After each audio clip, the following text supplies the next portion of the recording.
Baik, bismillah. Assalamualaikum warahmatullahi wabarakatuh. Perkenalkan, nama saya Wahyu Rusman dengan NIM H0711231068. Hari ini saya akan memperhatikan tugas dari mata kuliah transformasi digital.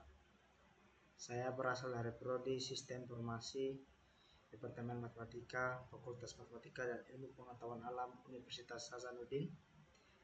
Oke, langsung saja kita masuk kepada materi, yaitu yang pertama, analisis kebutuhan dan perancangan strategis transformasi digital. Nah, apa sih itu transformasi digital? Transformasi digital adalah integrasi teknologi digital secara menyeluruh untuk meningkatkan efisiensi, inovasi, dan pengalaman pelanggan, disertai perubahan budaya dan pola pikir organisasi. Evaluasi transformasi digital meliputi era pra-internet, internet, dan mobile hingga pasca pandemi dan AI yang mempercepat akselerasi digital. Tren global seperti AI, cloud, IoT, dan bisnis berbasis data mendorong urgensi transformasi sebagai respon terhadap tuntutan pasar, efisiensi operasional, dan inovasi untuk daya saing yang berkembang.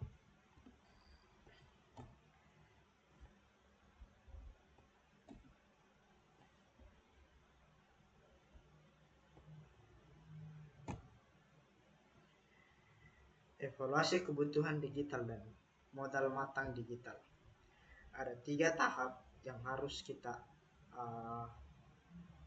tempuh untuk melakukan model matang digital. Yang pertama itu kita harus melakukan sebuah evaluasi kesiapan, di mana kita harus mengidentifikasi kesenjangan dan tantangan sebelum melakukan sebuah transformasi untuk meminimalkan risiko dan meningkatkan efisiensi. Strategi ini lebih penting daripada sekedar mengandalkan sebuah teknologinya saja. Yang kedua itu gap analisis dan SWOT. Pertama, strategis, di mana infrastruktur, teknologi informasi, dan dukungan manajemen. Yang kedua, weakness, yang mana sumber daya manusia belum siap dan resisten. Opportunities, pasar online dan AI. Yang ketiga, trade, disrupsi, dan regulasi.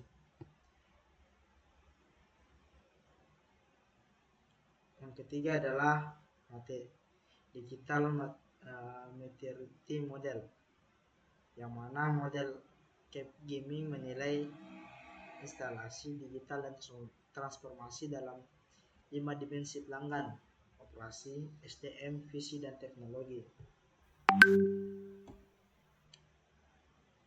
Selanjutnya itu strategi dan random map transformasi digital. Saat kita melakukan sebuah transformasi digital, kita harus memiliki sebuah strategi terlebih dahulu, yaitu kita fokus pada perubahan pola pikir dan model bisnis yang sejalan dengan tujuan efisiensi atau transformasi digital ini. Selanjutnya itu pertumbuhan dan inovasi. Terdapat 5 domain utama untuk melakukan sebuah transformasi digital dalam hal strategi. Yang pertama, kita harus cari tahu dulu pelanggannya, persaingannya siapa, datanya, inovasi, dan nilai jual dalam transformasi digital ini. Dan selanjutnya itu random map, di mana kita memiliki 3 fase. Yang pertama itu fase persiapan, di mana asesmen digital, pelatihan, infrastruktur itu paling utama dalam melakukan transformasi digital. Setelah itu kita melakukan sebuah implementasi, di mana produk digital, integrasi sistem dan otomatis sistem, di mana kita akan membuat sebuah implementasi produk digital yang akan kita transformasi digitalkan. Yang kedua, kita evaluasi setelah kita melakukan implementasi dan mendapatkan sebuah kesalahan atau pembaruan. Kita dapat melakukan sebuah evaluasi dan optimalisasi pada transformasi digital ini, di mana kita melakukan monitoring dan iterasi berkelanjutan. Selanjutnya, arsitektur sistem informasi digital. Terdapat 3 arsitektur sistem informasi digital, yaitu komponen kunci, manfaat bisnis, dan kecepatan dan skalabilitas. Komponen kunci, cloud computing untuk eksistensi dan efisiensi biaya. Di sini komponen kunci itu ada beberapa. Yang pertama itu cloud computing, di mana untuk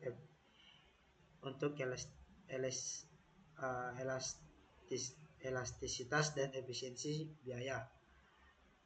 Yang kedua, API untuk melakukan integrasi sistem dan kolaborasi sesama perusahaan atau anak-anak dari perusahaan tersebut nantinya.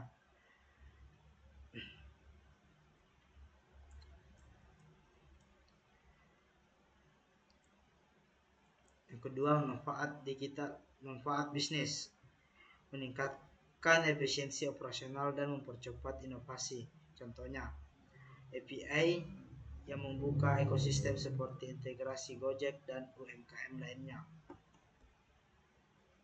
Kecepatan dan skalabilitas, arsitektur yang kuat dapat menjamin ketahanan dan fleksibel dalam menghadapi perubahan pasar dan pertumbuhan bisnis. Nah, manajemen perubahan dan budaya digital. Ada 3 tahap dalam sebuah manajemen perubahan dan budaya digital. Yang pertama itu perubahan pola pikir, di mana transformasi digital menuntut perubahan daya dan mindset, bukan hanya sebuah teknologi. Kedua, model adopsi teknologi, TAM. Di sini kita memiliki 2 model adopsi teknologi. Yang pertama TAM, yang mana kegunaannya untuk kemudahan pengguna dan pengguna. Model yang kedua itu cloud, di mana kita meningkatkan kinerja usaha, pengaruh sosial dan dukungan untuk melakukan sebuah perubahan dalam transformasi digital. Yang terakhir itu budaya organisasi, di mana kolaborasi, agile, adaptif, dan defend, serta tantangan, resistensi, dan silo antara divisi. Nah, sekarang kita masuk ke aspek organisasi dan struktur dalam digitalisasi. Ada 4 tahap dalam aspek organisasi dan struktur ini. Yang pertama, struktur tradisional, hierarki yang kaku dan pengambilan keputusan lambat, sulit beradaptasi dengan perubahan yang cepat. Jadi kita harus mengatasi hal ini terlebih dahulu untuk melakukan sebuah transformasi digital.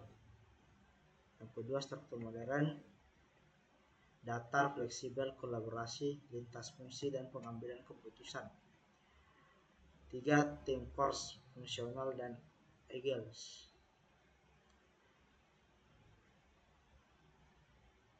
Mendukung inovasi dan responsif cepat terhadap perubahan pasar. Yang keempat, dampak pada sumber daya manusia. Perubahan peran karyawan menjadi lebih kolaboratif dan daya kepemimpinan yang fleksibel. Fasilitasi.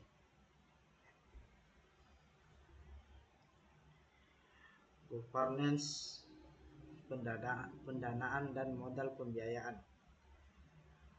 Pertama, analisis stakeholder. Pertama kita harus menganalisis siapa yang kita tuju nantinya, mana tingkat daya dan kepentingan menentukan strategi pengolahan stakeholder. Yang kedua, digital governance, menjaga teknologi sejalan dengan tujuan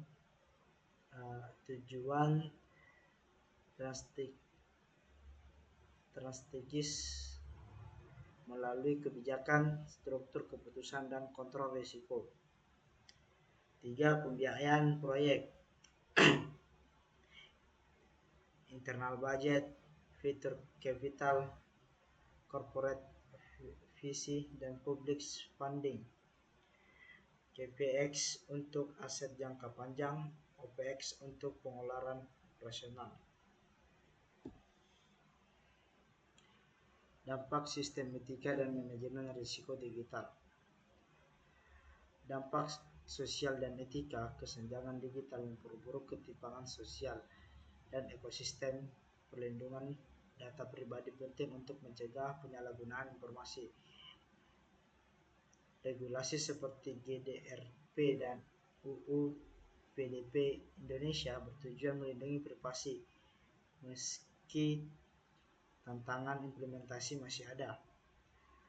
Manajemen risiko dan regulasi.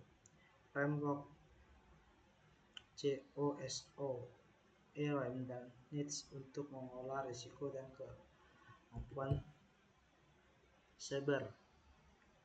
Kedua, standar ISO dan PICS DSS menjadi keamanan informasi dan transformasi digital. Sekian presentasi dari saya, kurang dan lebihnya mohon dimaafkan. Assalamualaikum warahmatullahi wabarakatuh. Saya Wahyu Rusman dengan NIM H0712312668 pamit undur diri.